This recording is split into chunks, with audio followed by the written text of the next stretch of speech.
Bonjour, bonsoir, ça dépend de l'heure à laquelle vous nous suivez de partout, très chers abonnés. Bienvenue sur votre émission et puis sur votre chaîne Place au Wapi.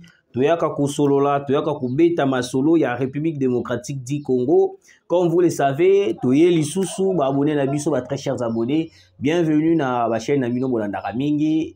Napesi tout d'abord mbote nanga na maman Pauline Lumumba ozolanda biso depuis quelque part. Et puis na balandignon surtout ya RDC Monde, vous continuez à s'abonner, vous liker, vous partager et que ça la biso vraiment trop bien. Emmanuel Macron giflé, Emmanuel Macron attaqué na ndenge ya kosakanate. Nous avons maintenant compris les complots ya occidentaux envers la République démocratique du Congo. Oui. Naebi toko développer au courant de cette émission. Très chers abonnés, de l'autre côté, na Nord Kivu, des systèmes d'attaque chinois installés na Nord Kivu.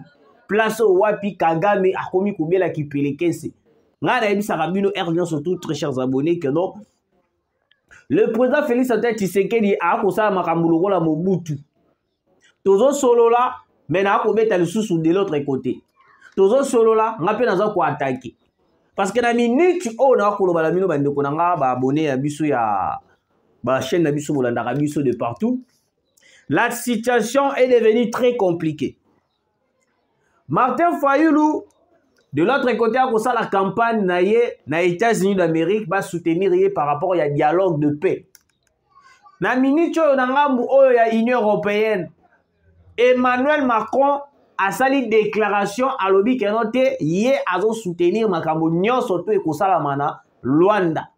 À l'obi a na besoin komona makambo teto kenango na voie militaire.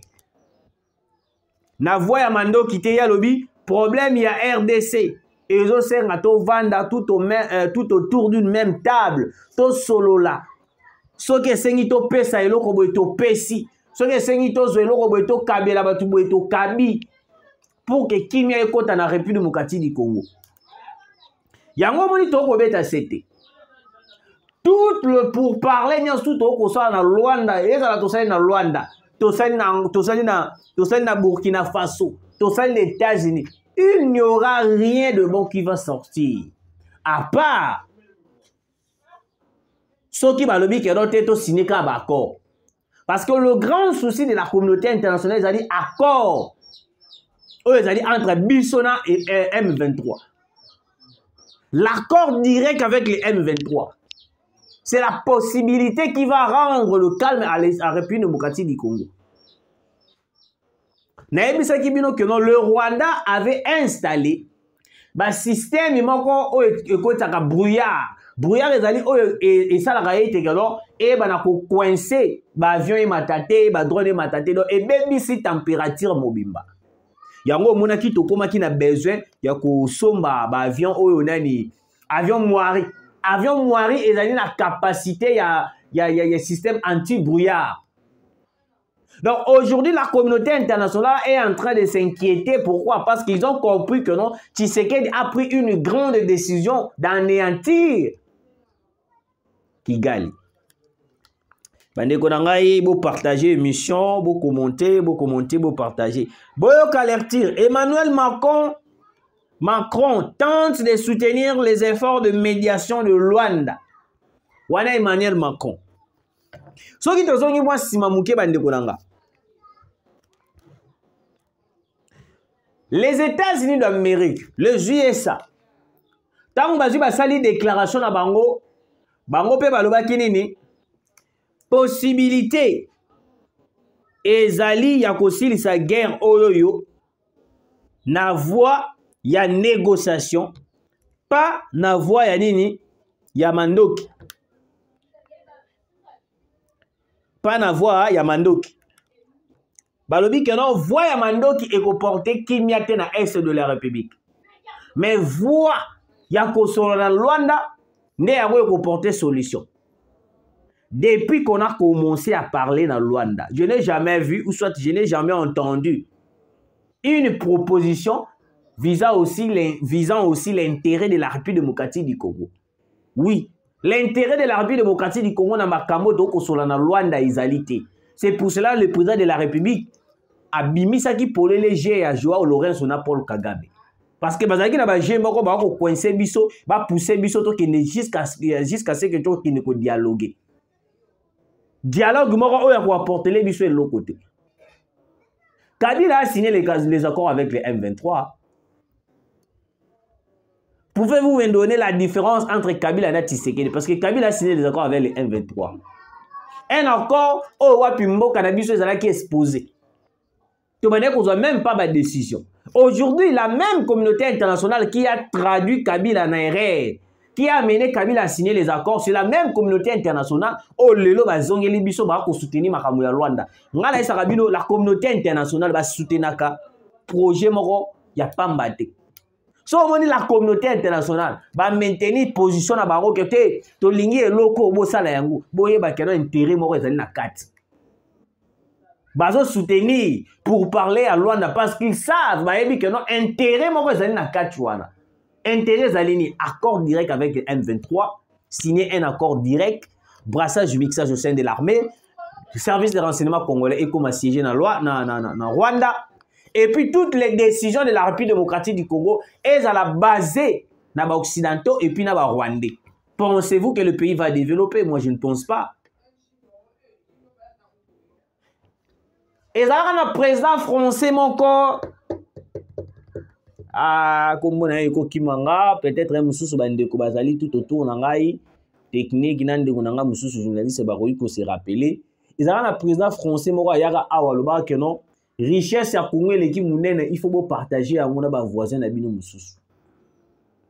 Comme on a ezo Kimanga Sarkozy te, comme on a ezo Kimanga président français moko boye.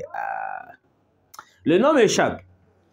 Alors bah Congo eza munene eza pe na ba minerais ebele. Alors il faut à tout prix bo partager ba minerais na bino ba richesse na bino na ba pays mosusu. L'Union européenne nde ba sala biso déclaration wana. Même l'Union européenne à travers Emmanuel Macron ba yeli susu ba lobi que non te tozo soutenir voya pour parler à Rwanda. Bande kolanga voya pour parler à Rwanda et ça ko pousser biso vers la chute. Voya pour parler à Rwanda et ça pousser biso to kende ko négocier avec le M23, la chose que Tshisekedi refuse. Si vous comprenez que non les occidentaux se maintiennent ko retenir position moko phare, ça veut dire que non ba yebi intérêt ni nezali na kati. Pourquoi le M23 ba ko appuyer makambo ya Rwanda? Ndenge bino boyebeli M23 babo ya kamakambu balinga kaboti bolinga kaboti. Pourquoi ba ko soutenir position ya makambo ya Rwanda? Pourquoi Joao Lorenzo est en train de babela ngoni na lingala ko lempa Tshisekedi to si sara makambo ya Rwanda? Parce que même lui-même Joao Lorenzo il est commandité, il est manipulé par les occidentaux. C'est pour cela que Tshisekedi l'avait dit très bien devant la tribune des Nations Unies que non, il n'y aura jamais un accord.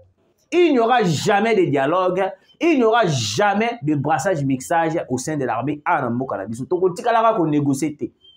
Quel que soit Emmanuel Macron, au sein de la déclaration. D'abord, on attend la déclaration Emmanuel Macron pour comprendre. Emmanuel Macron, Emmanuel Macron tente de soutenir les efforts de médiation de Luanda pour le 19e sommet de la francophonie. Le président Emmanuel Macron a prévu des entretiens séparés avec son homologue congolais Félix et celui du Rwanda Paul Kagame qui ont tous déconfirmé leur présence.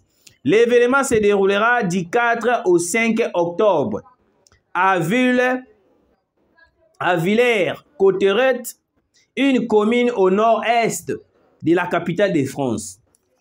Emmanuel Macron a bengi Tshisekedi na Paul Kagame. Maman na titre mignon. Emmanuel Macron a bengi Kagame na Félix Antoine Tshisekedi. Alors il faut asola na bango. Boyo kabozo ba kiti bo vanda boyo ka plan ya Occident. Emmanuel Macron lobi boy. Il faut asola na Tshisekedi. Na sola pe na Paul Kagame. En vrai dire, Emmanuel Macron a retiré la Rosolana Paul Kagame parce qu'ils ont déjà tout dit, ils ont déjà tout planifié avec Paul Kagame. Il a eu une manière, il y a ça la biso sembla. Emmanuel Macron souci na bango, ezali que tu sais qu'il puisse accepter de dialoguer, de signer un accord avec le Rwanda. Nena kati wana ba moni sikoyo le comment je peux dire ba tension est comme tendue. Ba tension est comme likolo et pas la République démocratique du Congo.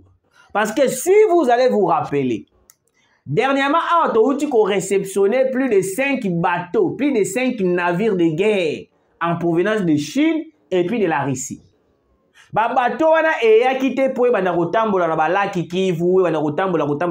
Ce sont des bateaux, des navires. Oh, wapi. Et ça, comment je peux dire? Et ça, une mission quelconque. Parce que dans la minute, le Rwanda est en train de s'entêter parce qu'il a compris que non, tout nous commis à niveau où nous moni pena ba mindu qui na biso pena. Parce que pour na Rwanda des alika que non armée au Kabila atike la biso infiltré tout ça na mindu qui té ba armée ya kala n'importe Kagame jusqu'à présent dans la rana idée na mutu wana que non armée oyo Tshisekedi dans la armée ya police kana mekazemere parce que Kabila avait tout planifié. Kabila, quand il était encore président de la République, il avait détruit l'armée congolaise, le FARDC. Il avait détruit l'armée congolaise. Kabila avait tout fait pour que l'armée congolaise la réduit en miettes. Kabila avait tout fait pour que l'armée de la République démocratique du Congo la considérée devant le monde entier. Parce que Paul Kagame a la conception, il a une idée que non armée haute Kabila atike la biso, ils ont même armée au wapi yango toza na yango lelo. Il était surpris de voir des navires de guerre et à la République démocratique du Congo. Parce que Emmanuel Macron souci na ezalini ameka ko lembisa mwa mukie Congo. Ami alembisa motema ya Tshisekedi mukie pour que non baye bana nini ko signer ba accord. Mais d'après les informations sur Mokonza Mboka, vous devez faire attention na tête à tête au bon que ça na Macron. Ba na ba projet. Paul Kagame qui ont tous déconfirmé leur présence. L'événement, paragraphe voilà. Pendant un certain temps, Paris avait envisagé de rassembler les deux hommes dans la même salle. Chose impossible, donc Emmanuel Macron, souci Naezali, Tshisekedi a Vandiawa, Kagame a Vandiawa. Ils vont parler de quoi? Parce que Tshisekedi a déjà tout dit na Paul Kagame. Paul Kagame a dit qu'il et là, quand il a une manière de faire la mascarade. Ils ont une mascarade. Parce que la communauté internationale n'est pas complice dans Makambuya Est. La communauté internationale n'est pas complice dans Makambuya Est. Donc, si vous avez dit Tshisekedi, ils ont une mascarade. Mascarade totale. Pendant ces temps, le désormais dans la même salle, notamment lors du sommet sport pour le développement durable qui s'est tenu en France le 25 juillet, la veille de l'ouverture des Jeux olympiques de Paris 2024, Macron a finalement abandonné cette idée en raison d'un manque d'accord entre les deux chefs d'État. Les tensions s'étant aggravées à cause du soutien persistant de Kigali aux rebelles du M23 dans la province orientale du Kivu Nord. Emmanuel Macron a megaka beaucoup de Tshisekedi na Kagame le 25 juillet na Jeux olympiques et Salamaka wana. Mais ici, pourquoi? Parce que Tshisekedi avant akutana na Paul Kagame. Surtout il faut Kagame Lungola militaire de l'Est de la République. Tous les gens là qui massacrent à l'Est de la République, il faut pas Longwa.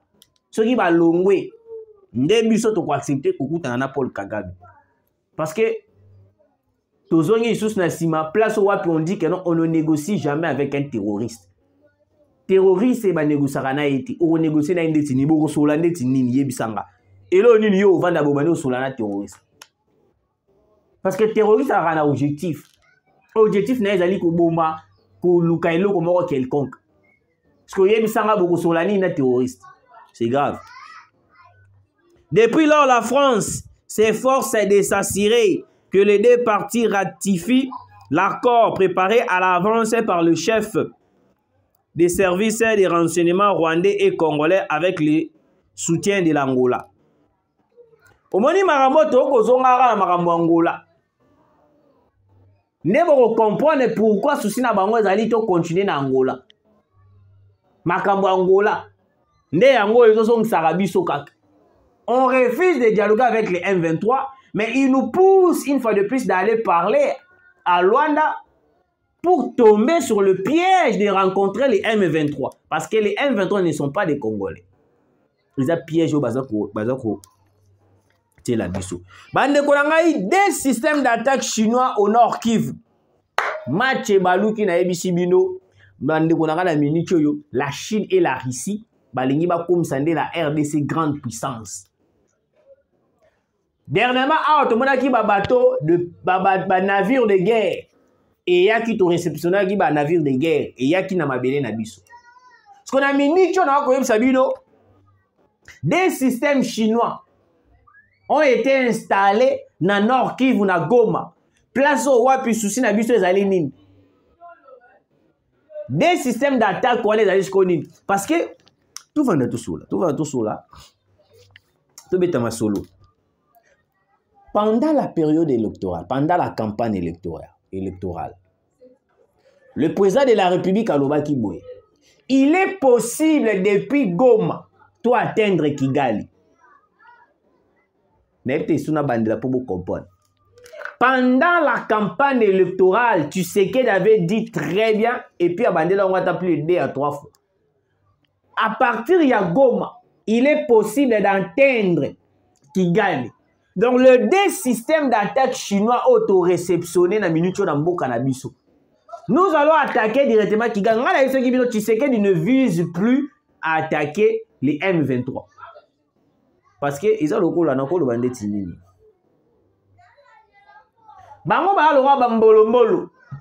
Le vrai chef M23, c'est Kagame et les Américains.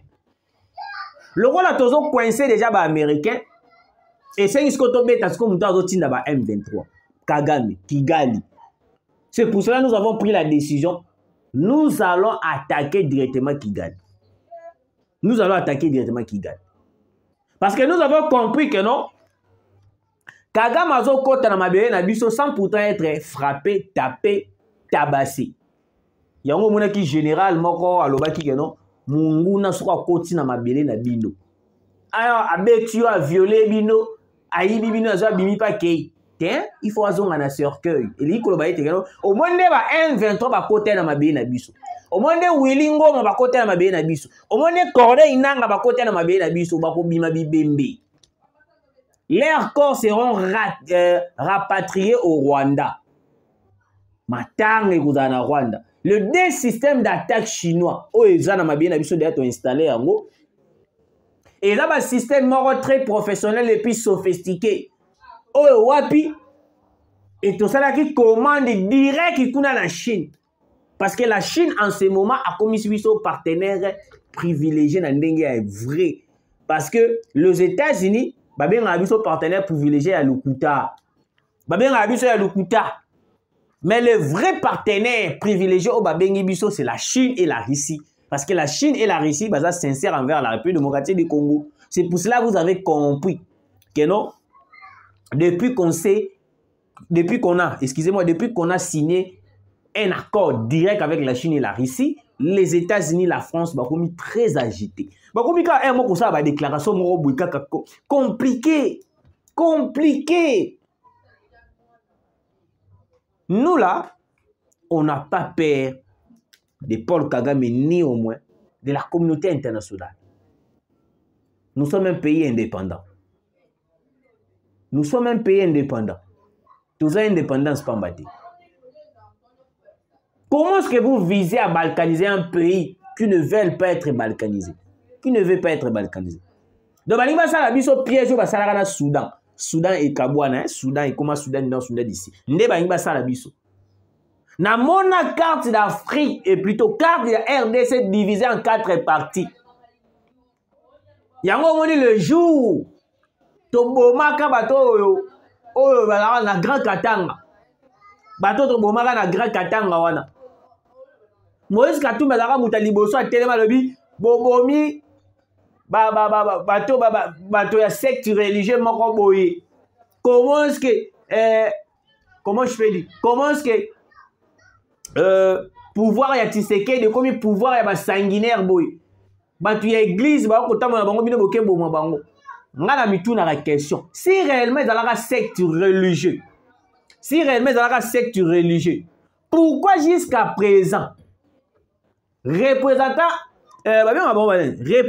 général ou soit représentant légal il y a secte wana o babomaka na Grand Katanga ti lelo abimate a se prononcer te aloba elo côté ti lelo. Mais Moïse Katumbi était la première personne yako s'est levé pour notre côté les melakoloba o représentant secte. Deuxième personne à l'église catholique n'a mis tout la question. Église catholique est combien qu'on soutenir na ba secte. Fidole ambongo. Okomanga to za mutanzambi. Bande ko na ngai bino botake belé ya kolanda biso bo continuer ko s'abonner bo partager bo liker. Na ko si sa émission nga na nouvelle oyoyo. Mutombodi Kembe. L'un des meilleurs contraire de l'histoire du basket, est décédé ce lundi, RDC Congo, de 18 ans, de 58 ans plutôt, de 58 ans d'âge. Abana kobe la timer ya cerveau, place wa pieno kola ke mwa mingi, et comme na liwa, donc mes condoléances na famille na ye mobimba. Boyo ka nouvelle ya Souka. Je suis pour la 4e République. Pour le changement de la Constitution, a dit André Atundu, ancien Moubutiste, puis Kabiliste et aujourd'hui Tshisekediste. Selon lui, un mandat de 5 ans est trop court pour un président de la République. Merci de nous avoir suivis, très chers Congolais. Continuez de partager, de liker. Comme ça, la biso vraiment trop bien. Nzambe ya batelabino, à protéger bino, biplage, nyos, tubozali, tukutani, mbalasima.